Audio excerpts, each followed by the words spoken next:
কি মেহনত করে করছে? আবু বকরের মেহনতটা কি ছিল? হযরত ওমরের মেহনতটা কি ছিল? হযরত উসমানের মেহনতটা কি ছিল? ইজহাদ ফি দুনিয়া ইহুব্বুকাল্লাহ। আল্লাহ নবী কয় দুনিয়া ছাড়া আল্লাহর ভালোবাসা পাইবো। আল্লাহর ভালোবাসা, আমি আল্লাহকে ভালোবাসি তা না, আল্লাহর কঠিন। खुशनुमाया अपना लाए सब है तू, खुशनुमाया अपना लाए सब है तू, बाकी हादा रमजैया रब है तू। এতদিন কোমরে মাওলায় নবীর মাথা কাটার জন্য তৈরি করাইছে, দিনের বিরোধিতা করাইছে। সেই কোমর নবীর মাথা কাটতে রওনা করছিল, এই না তওবা কইছে লাইনটা ডাইরেক্ট উল্টা হয়ে গেছে। কি কথা বল লেখা মাওলায় চলে রশি মাওলা হাতে চলে গেছে, মাওলায় কাইমা তো উঠায় ও পাগলা ও তোমরা ওমর রাদিয়াল্লাহু তাআলা আনহু কি করছে? যেমন অবস্থান যেই ওমর দেখলে জঙ্গলার বাস পর্যন্ত ভয় পাইত, সব মানুষ দুইদিকে পার হয়ে যাইত। এই ওমর বাকি হয়ে গেছে সৌমতের কারণে। অনেক মাস্টার, ইঞ্জিনিয়ার, বড় বড় মাসুব্বর, টাকাওয়ালা, তাদেরকে দেখলে প্রশাসন বন্ধু ভয় পাইত যে ইনেশ্বর মনে গেল, আল্লাহর ওলির হাতে হাত দেব। এখন মনে হয় যেন একটা সাধারণ মানুষ। পায়খানাও সাফ করে সব জায়গায় দেখতাম ছোটবেলায়। বড় বড় উপর প্রতিপত্তি শিলবতী প্রশাসনের বড় বড় এসপিডিসি তাদের অন্ধকারে যাইয়া হাতে পলিথিন লাগাইয়া হাত দিয়ে পায়খানা পরিষ্কার করে। নিজেকে ছোট বলার এটা বুজুর্গি দেখাবার জন্য না, এটা আল্লাহর জন্য যদি হয় তাহলে কি হবে? আল্লাহ খালি বড় বানাইতে থাকবে, আল্লাহ খালি বড় বানাইতে থাকবে। একটা সুতো পরে থাকলেও কারো বাড়ির দরজায় খেজুর রাখি কেতাবের কথা আস্তে গুছাইয়া বাড়ির মধ্যে দিয়ে দিয়ে আপনার বাড়ির দরজায় সুতো পাইছি, খেজুর বেশি পাওয়া যাচ্ছে না। অনেকে বলতো খাওয়ানোর জিনিসে আনছেন কেন? আসুন তুম আন্নামা ভালো একটা খুব আবাসা, আল্লাহ নাকি কোনোটা বেহুতে বানাই যায়। এটা যেহেতু আল্লাহ বানাই যে কোনো কাজে লাগতে পারে না, আমি আপনাকে খাবেন গুছিয়ে দিয়ে গেলাম। এটা মেম্বার হইলি চোখ দেয় বেলা 9টার আগে ঘুম দিয়ে ওঠে না, আর এই কিছু মানুষগুলো দৌড়ে কত করেন না কেন? রাজা বর্ষা অবস্থা কি কর? হ্যাঁ কি অবস্থা দেশে? বাংলাদেশি মানুষের ওয়াজ লাগে না, ওয়াজ ডাইরেক্ট আল্লাহ করিয়ে দিয়েছে। কত বল না ওয়াজ ডাইরেক্ট আল্লাহ করিয়ে দিয়েছে। ওয়াজ দুপুরে রাঁধছে বিড়ি নিয়ে খাইছে ভারত, এ রাঁধ খাইছে কারা? কথা বল না ওই বিড়ি কি বুঝতে পারছে আমি দুপুরে খাইতে পারবো না? হেলে রাঁধতো রেডি করছে, খাইছে জনগণ হেলে খাইতে ভারত।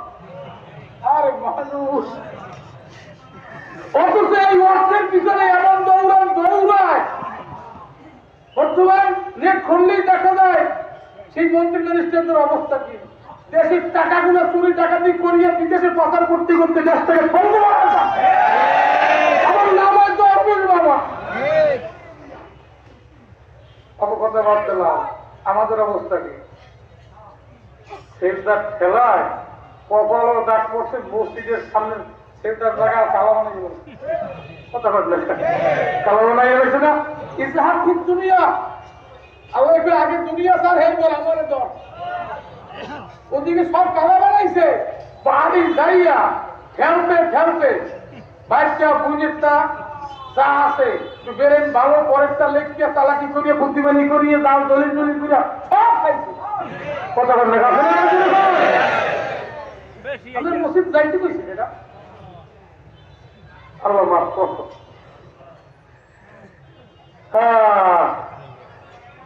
এই দুনিয়াতেই দেখেন এত কিছু করলো, কিছুই রাখতে পারলো না। আচ্ছা মরার পর আমার সাথে কি যাবে? কথা বললেন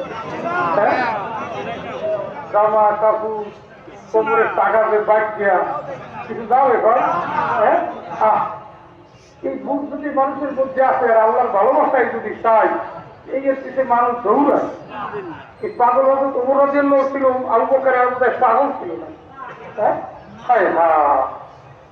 আল্লাহু আকবার। তাহলে এখন ফাইনাল কথা, আমরা কি আল্লাহর ভালোবাসা চাই? এর দরকার চাই, কেটে কেটে চাই। আল্লাহ করে আসতে করে চলবে না, ঘরে আসে ওরা জন্য খাদ্য পয়সা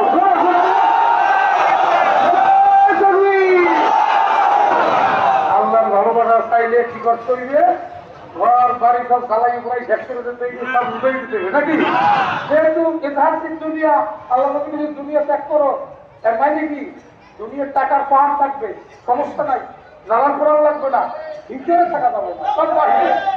ভিতরে থাকবে কে? আজ মোহাব্বত তল গোহাসির যাও, আজ মোহাব্বত তল গোহাসির যাও, ওই মোহাব্বত দর্দ গম ভালোবাসাও, আজ মোহাব্বত সাহাবন্দা মেশো, ওই মোহাব্বত মুর্দা জিন্দা মেশো।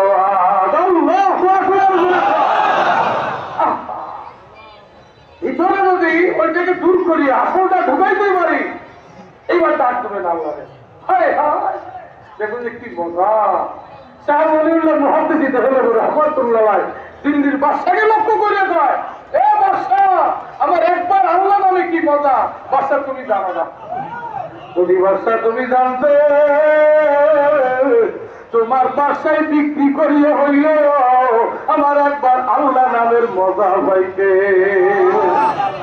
একবার আল্লাহ তুই ডাক দিতে, বাদশা তুমি বলছো বাদশাহের মজা, কিন্তু আমি দেখি আমার পৃথিবীর বাদশা বানাইয়া যদি স্বর্ণের একটা চেয়ার বানানো হয়, আর ওই চেয়ারে যদি আমাকে বসানো হয়, তাতে যে মজা, একবার আল্লাহ নামে তার চেয়ে বেশি মজা। এটা উনি পাইছে, আপনারা তো বুঝবো না। কথা বুঝেছে? আল্লাহ, এটা মজা আলা ডাক দেওয়া যাইবে সময়। সবাই মুখ খোলে নাই, সবাই মুখ খোলে নাই।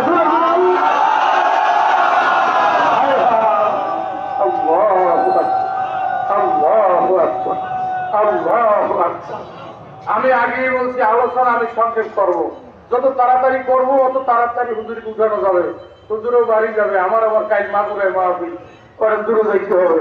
সুতরাং আলোচনা আমরা হুজুরের সঙ্গে বর্তমান দেশের যে পরিস্থিতি, শুধু চরমনায় পরিত না, শুধু আলেম ওলামা না, প্রশাসন সহ সমস্ত ডিপার্টমেন্টের মানুষ এখন শায়েকের চরমনার দিকে তাকাই আছে। আমাদের বর্তমান আমিরুল মুজাহিদিন হযরত পিসা হুজুর গত পরশু রাত্রে আমার মাদ্রাসায় মাহফিল করছে। তো আমি বাগেরহাট ডিবি অফিসে ভোট দিলাম, তা প্রশাসনিক ব্যাপারে দরকার আছে না, যদিও কোনো পারমিশন নাই। তখন বলবে, বললো আসবে কে? আমি বললাম চরমনার পিসা হুজুর। তো উনি বললো কি মুফতি ফয়জুল করিম? উনি বলতেছে আলহামদুলিল্লাহ, সে তো নায়েব আমির, বর্তমানে আমিরুল মুজাহিদিন, আমাদের হুজুরের নাম বললাম। তো এখন উনি বললেন বর্তমান রাজনীতি প্রাণী, আমরা তাকে কিন্তু গোনায় ধরি, এবং উনি স্পষ্ট আমার কাছে বলছে যে বিগত দিনে আমাদেরকে যারা আসামি ধরাইতো, যারা চোর ধরাইতো, তারা ছিল ডাকাত। একদিকে ডাকাত, একদিকে চোর, হুজুর আমরা যাবো কোথায়? স্পষ্ট উনি বলছে যে এই মুহূর্তে বাংলার জমিনে মুফতি ফয়জুল করিমের মতো মানুষের দরকার। সুতরাং হুজুরের মুখের কিছু কথা আমাদের শোনা দরকার, কথা ঠিক না? আমি তো আপনাদের ঘরের মানুষ, এই মঠবাড়ি এলাকায় বিভিন্ন গ্রামে গ্রামে মাহফিল করছি বা করি, আমার আব্বার বয়ান আপনারা শুনছেন। সুতরাং আমি খুব সংক্ষেপের দিকে আসবো। দিলের থেকে দুনিয়া দূর, তাহলে কি হবে? ইহুব্বুক আল্লাহ, আল্লাহ রাসূল বলেন আল্লাহ তোমাকে ভালোবাসবে। কে ভালোবাসবে? আল্লাহ। দুর্গণ কে? আল্লাহ ভালোবাসবে। দিলের থেকে দুনিয়া দূর তখন হবে অর্থাৎ উমর আবু বকরের মতন ওমর কিন্তু বোঝে না যে আমার মাথা কাটতে যাবে, আমি নবীর কাছে গেলে নবীর মাথা কাটবে না, কাটবে আমারটা, বোঝে নাই কিন্তু কথা কথা না। আর অনেক আমরা সরঞ্জাম নিয়ে যাইতাম মনে মনে পেতাম বসবো আরে ওর দিকে উপর করে পেতাম ভাই মুড়ি দেওয়া লাগবে না, নামাজ করা লাগবে না, সরল এলো হেলে দেওয়া যায়, আমি কিন্তু মুড়ি দিতে পারবো না। কারণ আমি নিজে অনেক সময় মদের বোতলও ঢুকাই দিচ্ছি, দেখেন বাইক তো লাগবে আছে ডেলি খান লইলেন, খুব মহা খুশি। ওখানে যাওয়ার পর সব ত্যাগ বাড়ি যাইতে মনে চায় না, মনে করে ঘর বাড়ি আমার লাগবে না।